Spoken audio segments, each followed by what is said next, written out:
Thank you. So who are we? This is Zeri, as already mentioned. His real name is Julian. He's a student at Technische Universität Darmstadt. He's active in the crypto group over there, and he's the theorist in this talk. So he'll do all the crypto-like breaking of stuff that we show you later, and I'll talk more about the practical stuff. This is Alex, or Alech, and well, he does more the practical stuff, and as you can see, he's a professional. He works at this company called Enron. Take this one. Well, they do penetration testing and stuff.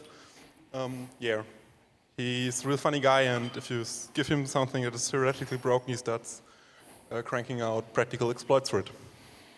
Yeah. No, usually. So how did we get here? So what you can see on this slide here is our local hackerspace, the Trollhöhle, which is part of the Chaos Darmstadt ERFA, and that's where we usually meet. And one day we were sitting in the kitchen and we were discussing hash tables for some reason. I don't really remember how we got there, but yeah, happens. You sit in the kitchen, talk about hash tables. And then I remembered that there was something wrong with that, and that Perl, I was a Perl programmer for like 3 years, and I remembered that there was something in the Perl segment page, so we went and looked that up. It's in the section called algorithmic complexity attacks, and that was quite interesting, and that's how we got started, and that's why we looked at all the other languages and saw, did they actually fix something there as well, or, well, maybe they just missed that. So, typically, people do live demos at the end or in the middle of the talk. We'll start with the live demo, and we'll come back to the live demo later as well. You can still hear me? Can I just make one? Yeah.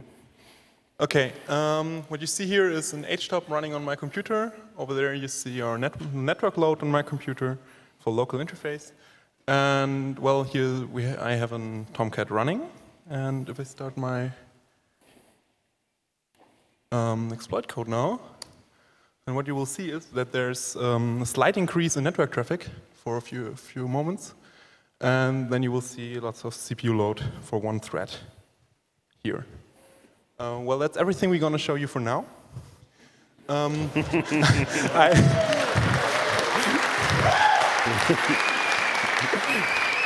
I guarantee that we will come back to this later, and not much will have changed.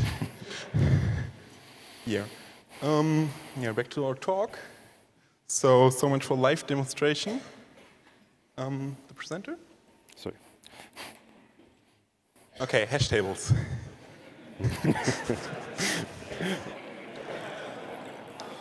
Yeah, it's like that.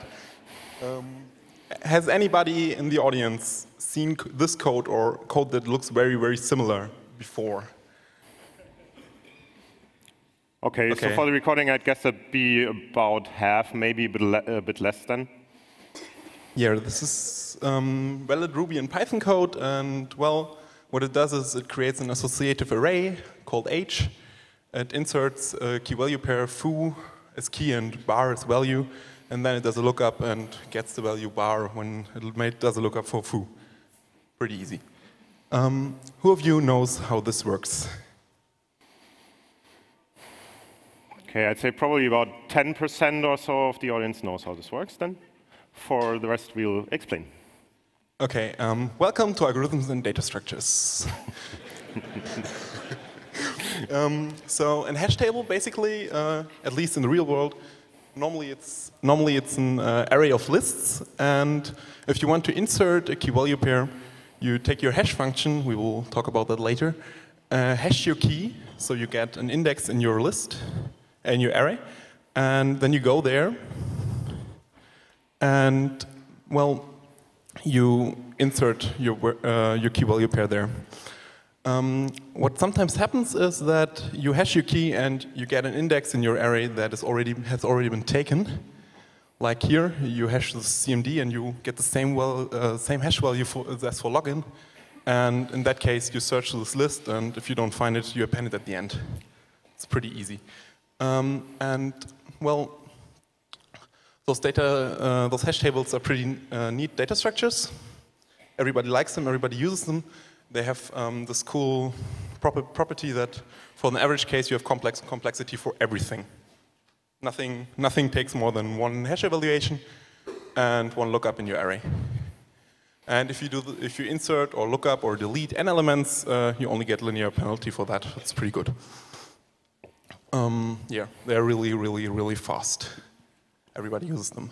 So this was best in average case, and well, if there's this worst case scenario in which all values hash to the same, all keys hash to the same value. Maybe an attacker has chosen them like that or something like that.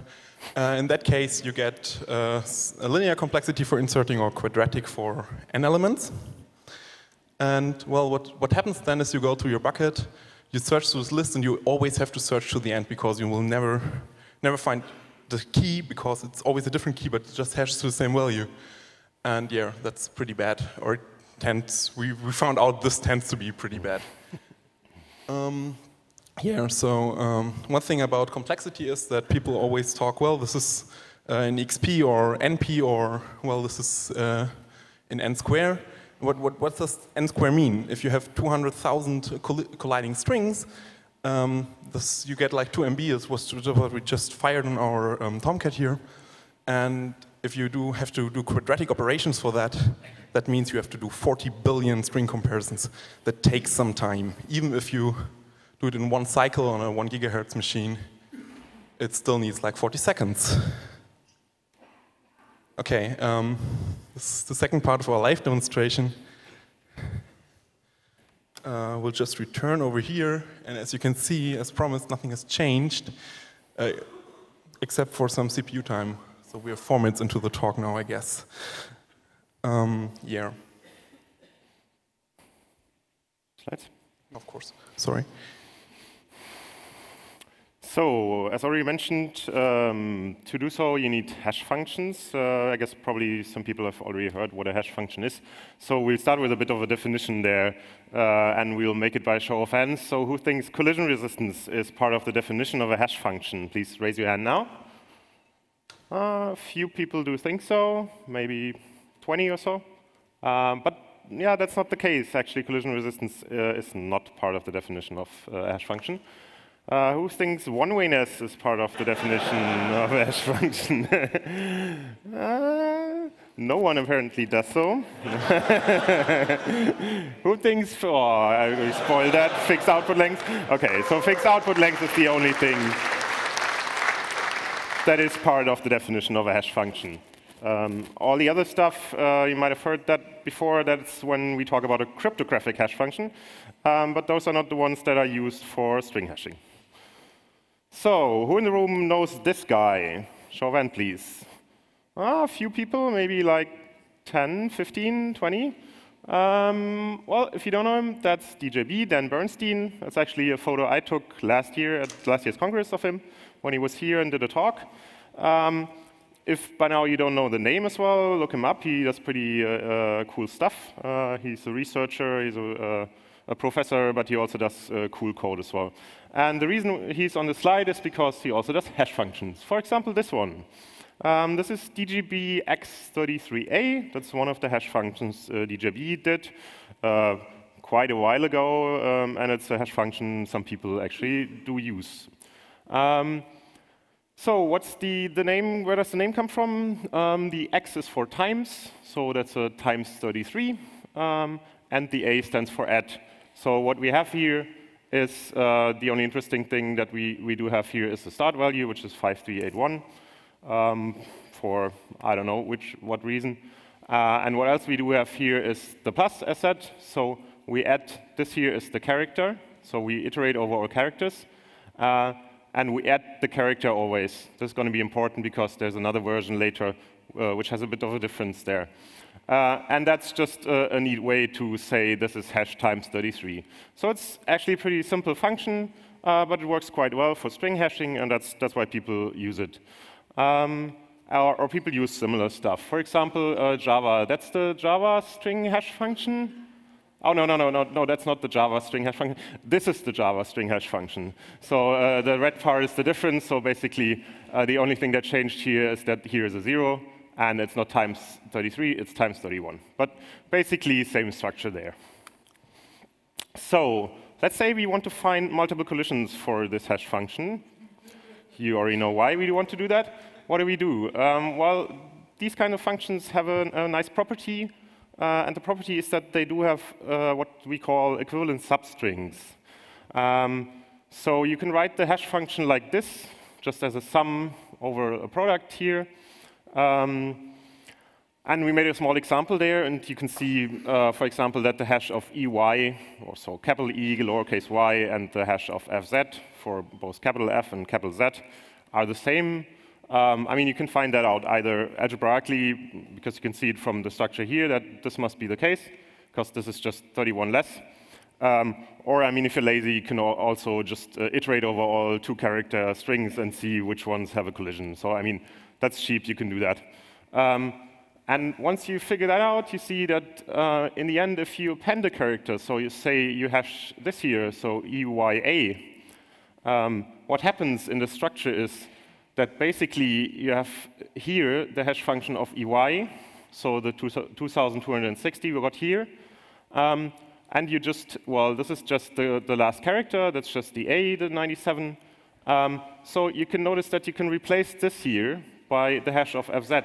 So what you have here is that the hash of EYA is the same as the hash of FZA. And basically, that works for arbitrary strings, so you can just append stuff there, and, well, you get the same hash there. And you can also prepend, of course, so you can do that at the beginning. And that leads to something like this. What you can do then is, well, you can then see that the hash of EZ is the hash of EZ FY, and the hash of FY EZ, and FY FY. Well, and you might notice that this is something like binary counting. So you just count from 0 to 4 here in a binary way, and you just have the corresponding strings that are collisions in the 2-character thing. So well, you can also do that in ternary if you have like 3 collisions for 2 strings. So these collide as well. Then, of course, you can also do ternary counting. And that already gives you like 9 collisions there. So basically, I mean, that was a fixed size, so we restricted ourselves to like 2 characters here, or 2 digits, I'd say. But of course, you can do that for arbitrary number of digits. So for example, if you want to generate 3 to the n collisions, this is just how you can do that. I mean, that's just some Ruby code. But basically, what you do is you generate all strings that look like this, so all 0, 0, 0, 0 to 2, 2, 2, 2, 2, 2 of length n. And then you just replace the characters 0, 1, and 2 by the corresponding collisions. So with that, you can easily generate 3 to the n collisions. And that's one way of breaking those kinds of hash functions. OK, now I've heard about this neat trick we call equivalent substrings. It works for a certain class of hash functions that have this property. But it does not work for any hash function. And, well, we said before that hash functions have a fixed output length. And what does this mean? Normally, you have this 32-bit integer as output length and internal state and everything else. Do you remember this guy? We're just checking. You do. You also did other hash functions that can be used for string hashing. This is DJB x33x. It's basically the same, but except for one thing. Instead of adding the next byte of the key, the next byte of the key is XORed into the state, and that changes a lot. You cannot do equivalent substrings anymore. And well, this is, I don't know, it's no fun anymore. It's not. We cannot create fast multi-collisions.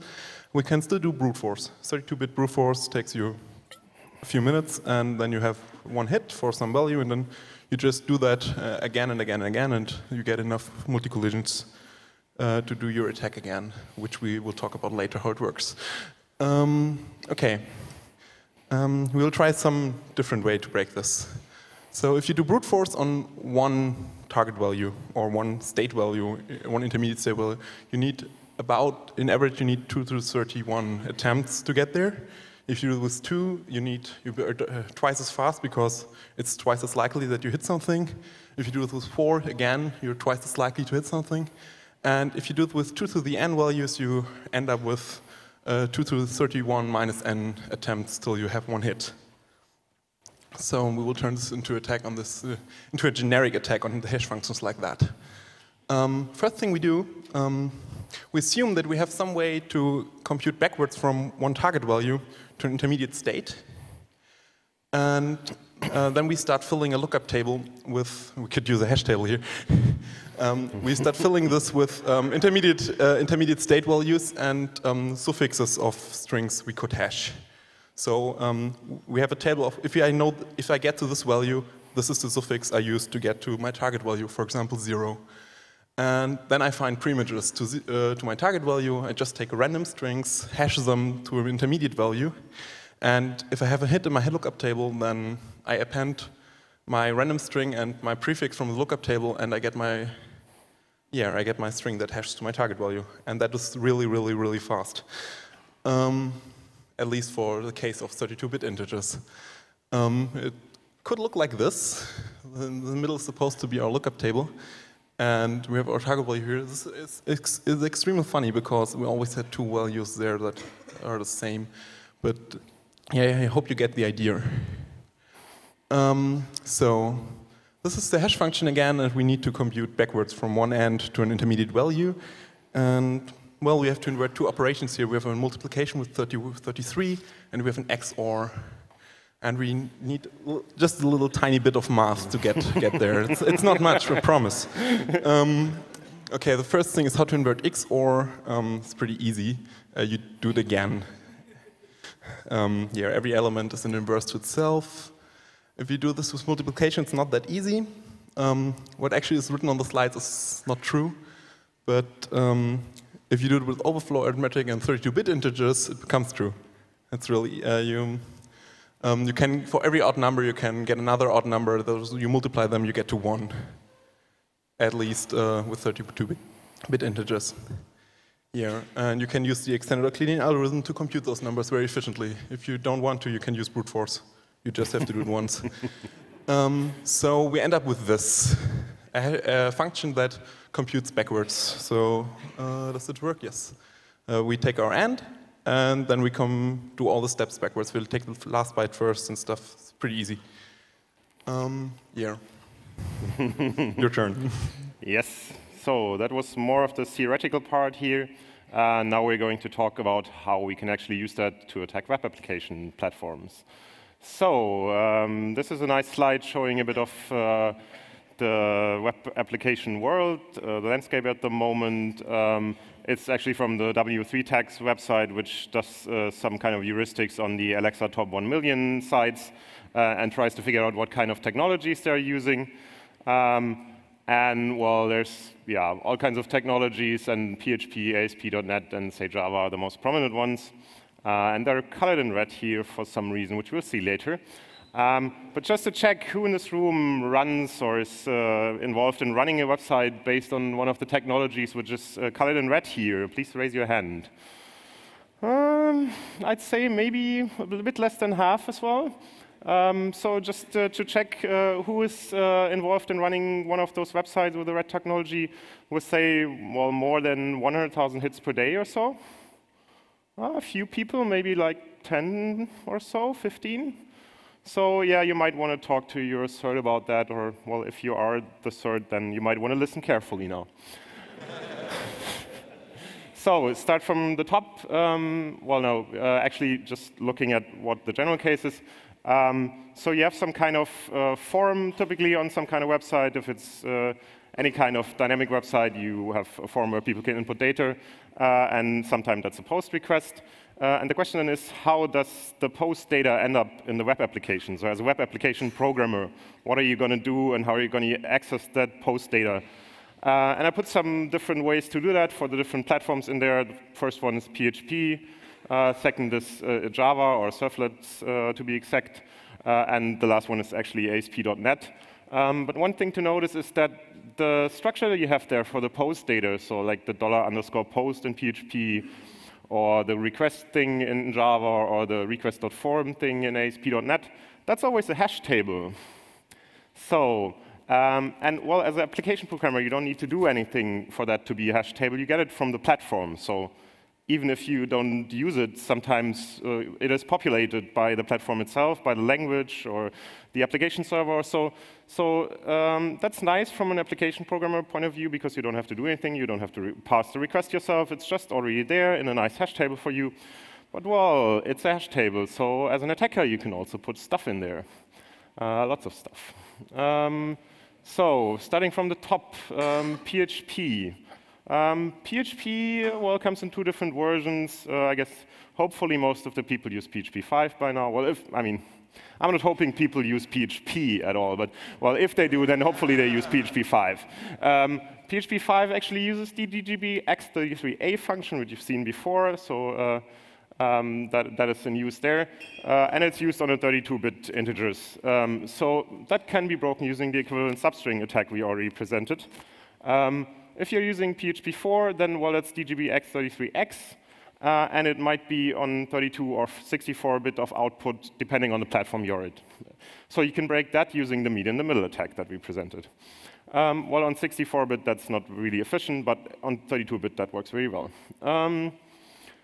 Well, then there are some parameters that are interesting for this attack. The first one is the post max size. So that's the size, the maximal size an attacker can send of a post request. So if you have a form, an attacker can put in 8 megabytes of form data in there. And that's typically unchanged unless probably you run some kind of app load stuff, then you might have even increased that. Next thing we have here is the max input time, which is the time as a configuration parameter that limits the time for request parsing, which is actually a good thing that there is some kind of thing like this. You'll see later platforms where there isn't. But it's set to -1 normally, which, well, tends to mean unlimited from the documentation. But as we found out, that's not really true. If you set it to -1, it's actually limited by the max execution time parameter. So that is mostly set to 30 seconds. Or sometimes the distribution changed that. So like if you run a Debian-based distribution, or I think it was a FreeBSD where we tested it, the max input time is actually changed from the PHP default and set to 60 seconds. So that limits the attacker to 60 seconds of CPU time usage for each request. Theoretically, if you really have a max input time of -1 and then a max execution time of -1 as well, if you send a PHP application 8 megabytes of post data, so basically any PHP application, because even though you don't use the post stuff, even though you even don't want to accept post, every PHP page accepts post. So if you have a hello world PHP page, that's going to be vulnerable. And if you send it 8 megabytes of post data, it's going to take like 6 hours and something of CPU time. That's the theoretical case because, well, typically people don't put in their max input time and their max execution time to unlimited. That would be pretty stupid. Realistically, well, you can then just send like 500K data of post, and that gives you a minute of CPU time on a modern CPU, or you send it 300K, and then you get 30 seconds, depending on how your configuration is. You can actually figure that out, how the configuration is, because the server then throws, I think, a 500 internal server error if you go over this limit. So what does that mean in terms of efficiency? So for the different platforms, we always tell you what the efficiency thing is and the effectiveness things. So we've got this nice stamp on the left side, which well, is an advertisement for ISDN. Some people might still remember the times where we had ISDN. ISDN was like 64 kbits. If you had 2 lines, that was 128 kbits. So if you have one ISDN line, or if you have actually like a bundled ISDN line, well, then you can keep one i7 core, like the laptop I've standing there, pretty modern laptop. You can keep that busy all the time if you have one ISDN line. So on the other hand, that means if you have like a gigabit, which, well, there are sockets here somewhere, maybe even on stage, well, then, of course, you can keep a lot of more CPUs busy. Well, that would be 10,000, so that's the little picture there, actually 10,000 dots. They don't need to be on like one machine, because I think you can't really find that machine that has 10,000 cores. But of course, you can kind of distribute that over more machines if you like. yeah, so that's for the, well, effectiveness then. So what's the state on PHP? Actually, I mean, we're responsible guys. We disclose that stuff. It's not like it's a total zero day here. We disclosed that to OCert, which is the open source cert, and they notified PHP on November 1st. Then we didn't get an answer from anybody, which is kind of bad. And we asked for an update like 3 weeks after that. And that's what the guy said. Well, we are looking into it, and while changing the hash function isn't a trivial change, and it will take us some time. OK, I mean, yeah, more communication would have been nice, but that's the way it is. So actually, then on December 15th, so like maybe 1.5 weeks ago, 2 by now, I think, this appeared in the Subversion repository of PHP. So they actually put in the log, well, they added a max input vars directive to prevent attacks based on hash collisions, which is kind of a workaround. So they didn't change the hash functions, but they are limiting the number of parameters, which, well, works for some stuff. It doesn't work for other stuff. We'll show you later a bit. But we weren't very happy that they, well, for one, they didn't tell us or OCert that they were doing this, which is not very nice.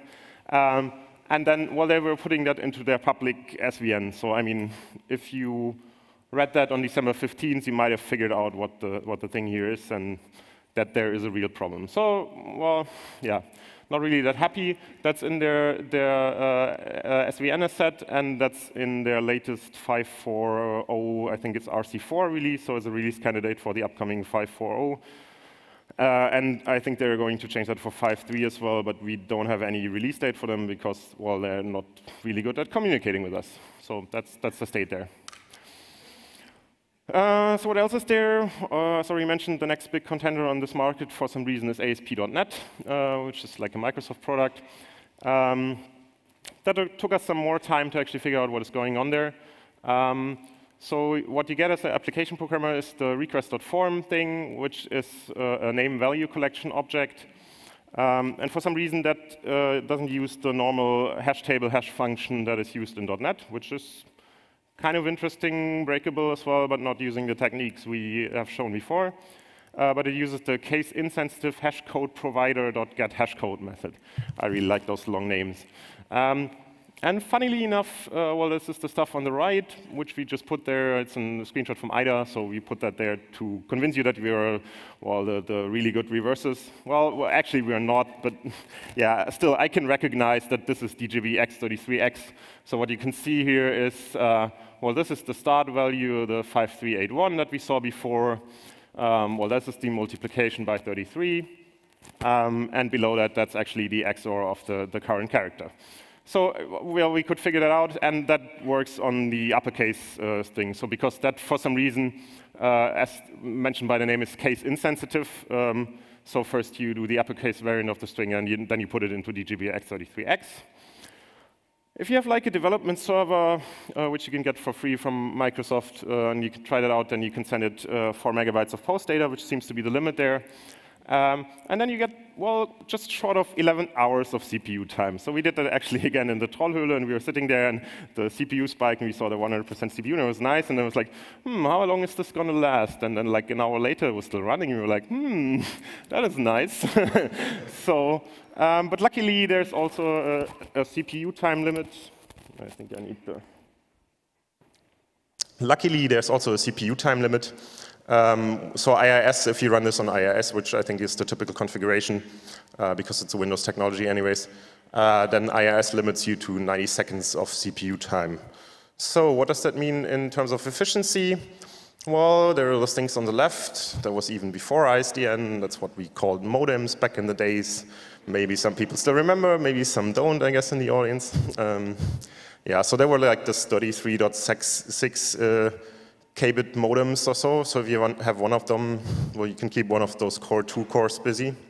And on the other end, well, if you're at the Congress and you have gigabit, then basically you can keep like 30,000 core 2 cores busy. So I was trying to make a different picture on the right side with the little dots. But then, yeah, that gets really crowded. So just imagine like the one dot here is 3 CPU cores. And that's going to change later as well for the different platforms. So, well, this closure state, Microsoft sort of drew the short straw there because, well, that was at the very end of our preparation for this talk when we actually discovered that, because we had to figure out what the hash function was. We were just on the wrong track trying it out with the hash function which is used in .NET, and that didn't work, and then we figured out that it's actually different.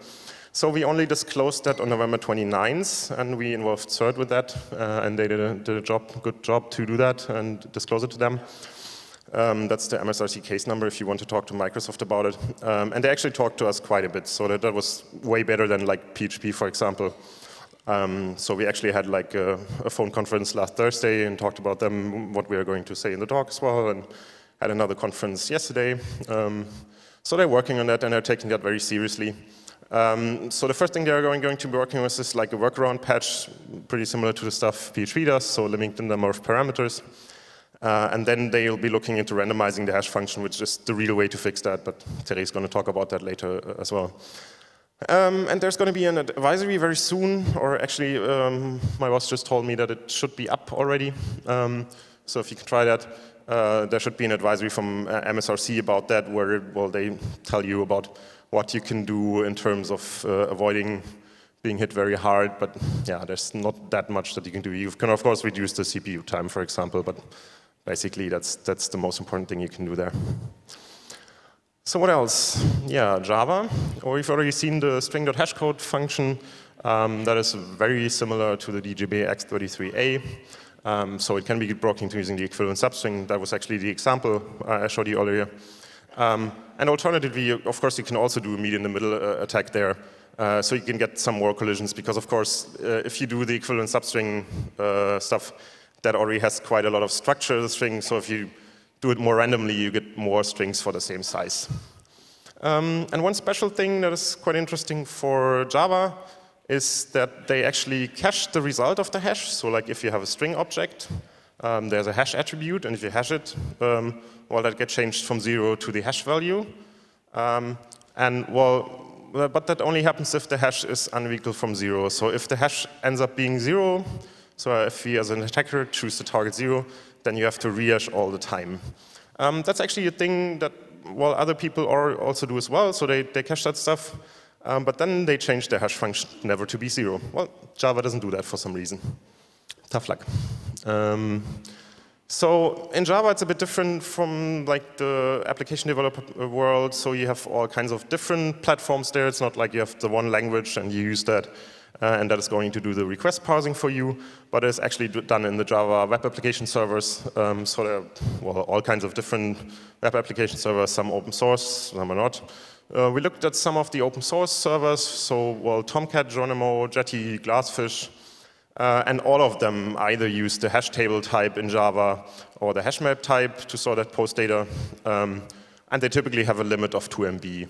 Jetty being the exception here, which has like 200K, which is way better. So if you have like a Tomcat running and you throw 2 megabytes of post data at it, then well, that's 44 minutes of your CPU time gone. And that's going to mean if you have a Tomcat, there's another of those modem things, so that's an internal one, and so you had like a 9.6K modem as well before the time where we had 33.6K modems. And if you have like 6K bits, then you can keep one i7 core busy.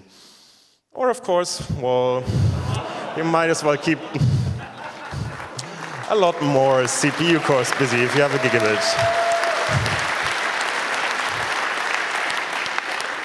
Yeah. So much for Java. The disclosure state, well, we disclosed that via OSERT as well, same November 1st. Tomcat actually has a workaround in their Subversion repository, so they actually published releases for that as well. So that's in the latest releases for 7.0.23, I think, and 6.0.35 and 5.5.35. But I'm not sure if the last one is released already. But they actually worked on that, and they have the same workaround, like limiting the number of parameters. As for Glassfish, Oracle took our advice and said, OK, they're going to fix that in a future CPU, so a critical patch update, and that's just like the ticket number. That's good from the Oracle side. What's not so good is that they said, well, as for Java itself, it doesn't seem like there's anything that would require a change in Java hash map implementation. We politely disagree. Yeah, what else is there? Python. Python actually has a hash function that is very similar to DJB X33X, but it works on register size, so it's different if you have a 32-bit Python implementation or a 64-bit implementation. And well, again, because it's DJB X33X, basically, it can be broken using a meet-in-the-middle attack. But you only get reasonable sized attack strings for 32-bit platforms. And of course, well, in Python, there are different platforms for doing web stuff as well. Plone is, I guess, the most popular of those, and Plone has a maximum post size of 1 megabyte. So you get like 7 minutes of CPU usage for like 1 megabyte request. So, well, you need like 20 kbits to keep one core duo core busy. So we tested on different machines. That's why there are always different cores. But yeah, it's only a matter of a factor as well. So yeah, again, you could keep like 50,000 cores busy if you have gigabit. Well, if it's a 32-bit machine, so hopefully lots of people are on 64. There it's going to be a lot less efficient using this attack. So, same disclosure state. It's a bit, well, unless, it's a bit sorry, the disclosure state for most of the stuff. Yeah, so we disclosed it via OCERT, and then 3 weeks later we're like, well, did you get our message? And they were like, well, this message got held in our moderation queue. Sorry for that. And well, we have Thanksgiving at the moment, so it might take a few days until we get back to you. And we're like, yeah, sure, I mean, that's reasonable. I mean, Thanksgiving is a big holiday in the US, so I guess it's fine. And luckily, they never got back to either us or OCERT, so yeah, that's that for Python. That's well, yeah. And we disclosed that to the Plone guys as well, and they got back to us as third, I think, and well, yeah, but no fixes there, unluckily. Ruby. In Ruby, actually, if you're using cRuby 1.9, you're fine. That's a good thing, because they already fixed that back in 2008. Back when Perl actually fixed that was back in 2003, I think. And for the same reason, they realized then, well, we should maybe fix that. But for some reason, they only fixed it in cRuby 1.9. If you're using cRuby 1.8, which apparently quite a lot of people still do. I was very surprised to hear like the figures from the Ruby people. It's about, on the major platforms there, it's about half or so. Then there's a hash function which is very similar to DJB X33A. Well, you could actually break that for the equivalent substring attack, but they have a different multiplication constant, which makes the small equivalent substrings not so small. So you don't have, I think you don't have any like 2 character colliding strings. So you have to increase those, and that makes it much less efficient. But of course, you can break that using the meet-in-the-middle attack again, and then you get more efficient stuff. So in JRuby and Rubinius, JRuby actually uses the cRuby 1.8 functions as well, both for the 1.8 implementation and the 1.9 implementation. And Rubinius uses something completely different, which is just another Ruby implementation. And typically, they have all the different platforms on Ruby, like if you're using Ruby on Rail or, let's say, Passenger or something like this, then the maximum post size is 2 megabytes. So that gives you about 6 hours of CPU time. So, who of you guys still remembers the thing on the left? Show of hands, please. Quite a few. So that's what was an acoustic coupler. That thing on the left actually gave us like 1,200 bouts back in the day. Well, no, not really. I never had one, but I started with a modem, but similar speed there as well. So if you have like 720 bits per second, you can keep one i7 core busy. So if you have one of those things and you can hook it up to your computer somehow, it's probably going to be hard, but then you can keep that one i7 core busy. Well, or of course, if you have gigabit, then that's going to be a lot, and yeah, you can keep like 1 million CPU cores busy. Yeah, which is going to be fun. So if I wanted to actually change that picture, well, the resolution is the limiting factor there as well, so there would be no space between the dots. So that, yeah, again, then that's 100 CPU cores per dot. Ruby, we're much happier with their disclosure state there, so we disclosed that again on November 1st, and the Ruby security team was very, very helpful, so that was really a good thing that we had going there. So they were very helpful, and we discussed what they're going to change, and they actually randomized their hash function, which is the only real way to change that. So there are new versions, or there's supposed to be new versions. JRuby released something, I think, last night. CRuby should be following any minute now. So they have the patch ready. And well, yesterday was the end of the embargo date, so they should be releasing very soon. And as I said, they randomized the hash function, which is the way to change that. And there's also a new version of the rect middleware, which is the thing that passes the post request for most of the platforms. And there they limit the number of parameters as well, which is nice. So it's like a defense in depth kind of thing. If you update your rec and update your Ruby, you're going to be fine. So what else? In the less than 0.1% column on the first slide in the section, there was like V8 or JavaScript in general. So V8 is the JavaScript implementation that is used by Node.js. It's done by Google. It has a bit of a different hash function there. Looks quite different than most of the other stuff. But again, it's vulnerable to a meet-in-the-middle attack. And then again, on Node.js, there's the query string module, which you can use to parse a post request. And then there are lots of platforms on top of Node.js, so we didn't look in that direction because, Node.js doesn't actually limit the size, so there are no efficiency slides there as well. As for the disclosure, we already disclosed that on October 18th, quite a while back. Via OSERT again, got an automated reply back from the Google security team, and then, well, nothing for a while. So I privately contacted one of the Google security team guys I know, and he forwarded the ticket to the Chrome and V8 developers, but apparently they somewhat have a client-side view on the V8 world, so of course it's a lot boring if you have a client-side DOS on JavaScript in your browser. Well, yeah, that's boring, but of course, people use that for other stuff as well. Not that many, but apparently it's a hot thing. People talk about Node.js a lot, so that's why we also included it here. So much for the different platforms. Well, if you're a web application security guy, you might have noticed this is actually just a post request, so there's nothing fancy that you need to do. You don't need to create fancy TCP packets with weird options or so. It's just a simple post request. And that can actually be generated on the fly if you just have HTML and JavaScript. So you could run this attack on a website. So why is that bad? Well, if you have the next big cross-site scripting attack on a big social network or so, then, well, you get lots of participants in your distributed denial of service attack.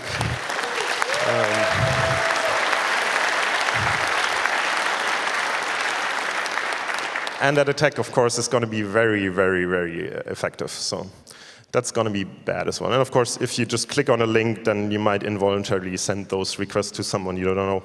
So yeah, that's the thing here. Yeah, so that was the web application world, which was fun because everybody uses web applications, everybody uses the web.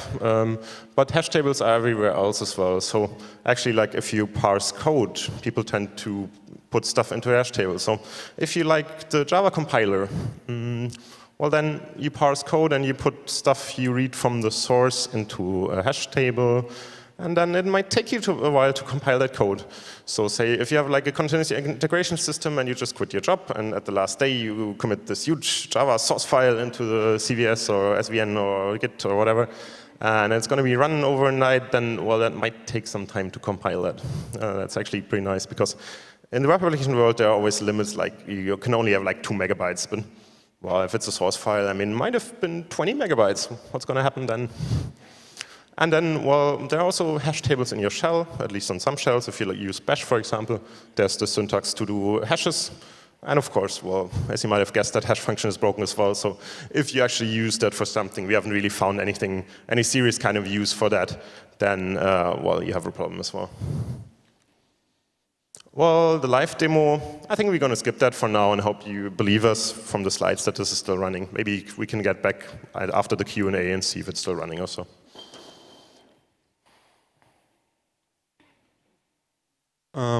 Well, we also don't just want to tell you how to break things. This is a real problem and, well, how to fix this. Turns out no attacker can compute collisions for a function he doesn't know. At least I've heard so. And also, it's pretty hard to keep your hash function secret. even if you're a closed source product like ASP.NET, people will figure out. So yeah, you should pick a hash function at random every time you start your interpreter, your runtime, or whatever. Or even if every time you start a hash table, you can pick your hash function at random and use that. And well, Perl and CRuby 1.9 already did that in the past, so it's not impossible to do this. And yeah, you really should do this. This is the Perl patch that actually enabled the randomization part in Perl.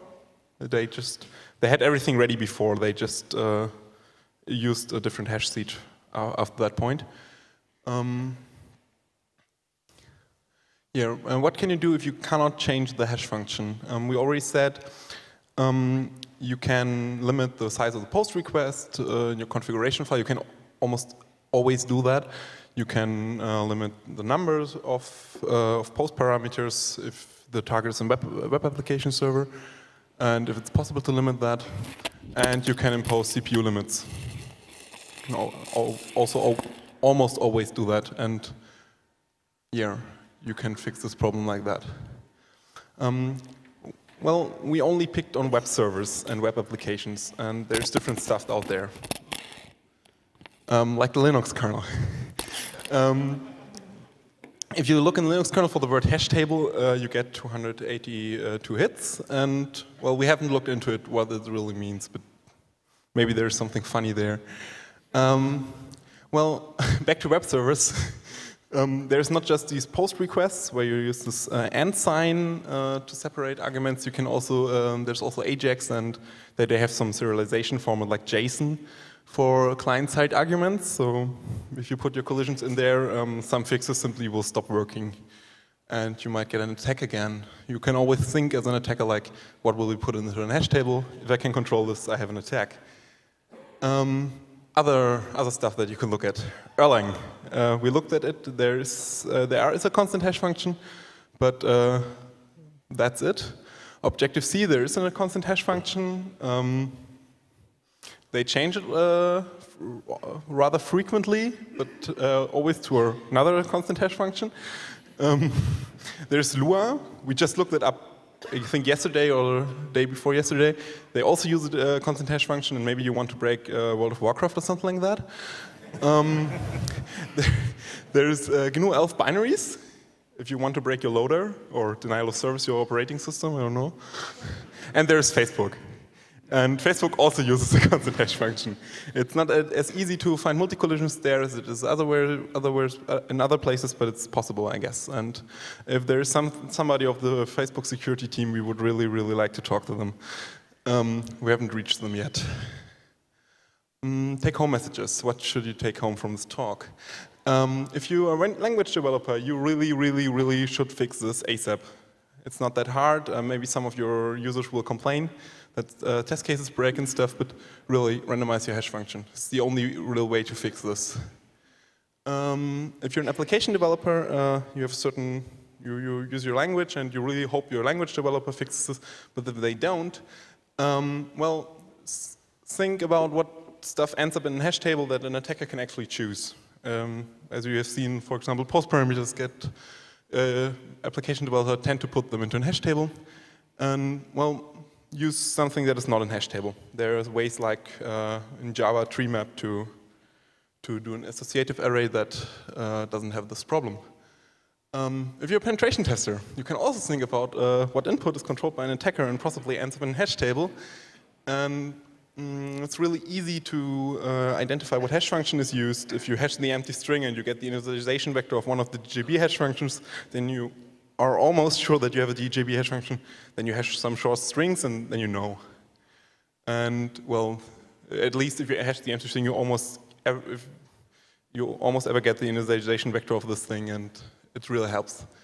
If you're anonymous, we've heard that Anonymous is capable of getting lots of participants for distributed denial of service attacks without XSS. So maybe they want to do something. We don't want to encourage them.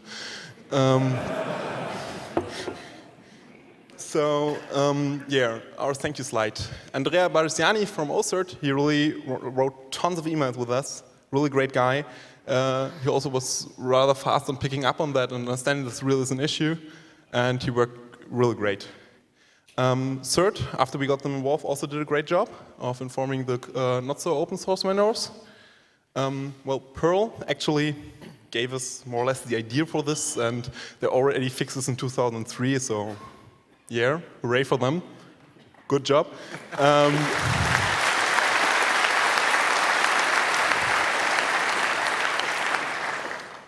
Also, thank you to the people that actually found this in 2003 and made Perl change their hash function. And to the Ruby security team, because they were the only people that really took us seriously. They worked with us. They sent us patches and said, well, is this okay? And we gave them some feedback and well, lots of back and forth. And we ended up with a good solution for this problem. And they are the only ones actually having a fix out yet that will work in future. Yeah, thank you for your attention.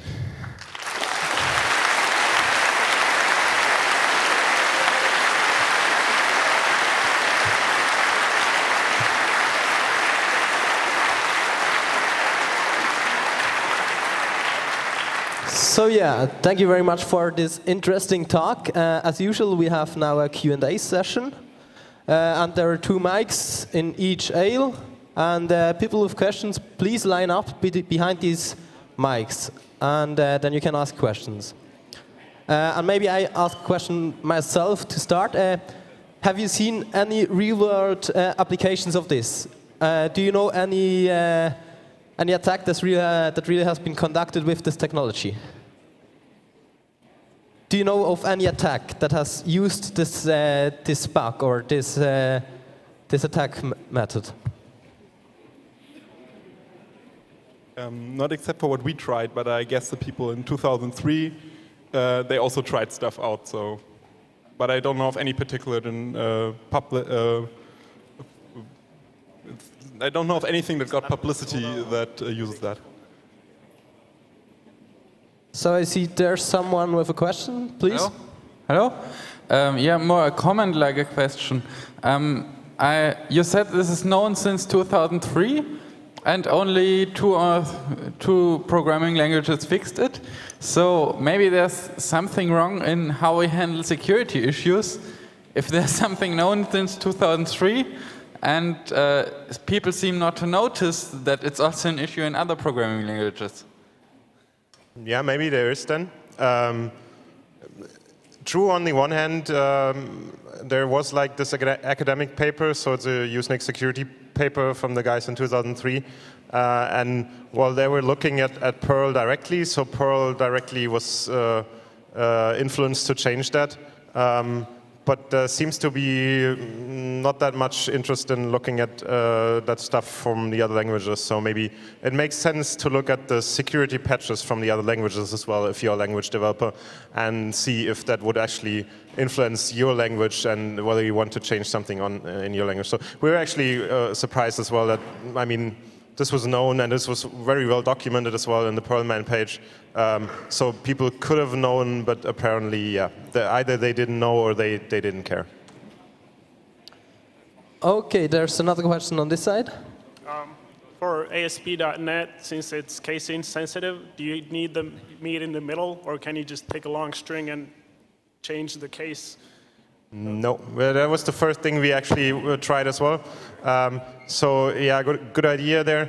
But in the end, they end up like the same entry in the hash table as well. So no, you can't just change like the case of the string. That would have been nice, but that's not the case. You actually need the meet in the middle attack there. Okay, dann haben wir noch two questions from IRC. Right. Yeah, the internets wonder whether there's an unofficial patch for PHP which they could apply to their web service. None that we prepared. I mean, there is the patch in the SVN, which, well, is not a real solution, but a workaround, because it only limits the number of parameters. Again, if you're then, say, parsing JSON or whatever, that's not going to be limited, because that's not like the same kind of structure there.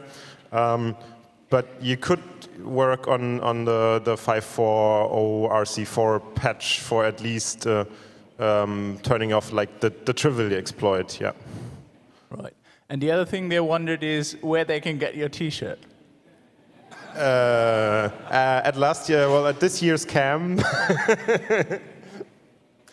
I don't know if there are any left. Okay, there's another question up here. Yeah, I wondered how much does the limit of PHP, the default limit of 1,000 parameters, actually help? Is the limit close enough to not DOS the application? Which limit are you talking about? The CPU limit, or? No, the maximum parameter limit in PHP, which will be introduced in 5.4 or so. Yeah, that works very well. So they limited to, I think, 1,000 parameters. The Tomcat people also had a similar patch limited to 10,000, which is still fine, but 1,000 is very, very conservative. So that works, but as said, only against the case where that is actually in your post data. If you generate a hash table from some kind of other data, like JSON or whatever, then you're going to have the same problem because that is then not limited. So are there any other questions from the public in here? Okay, no, but we have some time left. Maybe you can show us demonstration again, if it's still running.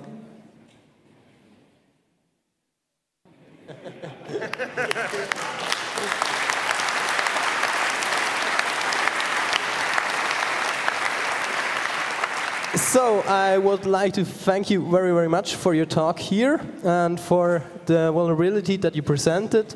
And let's give them again a warm round of applause.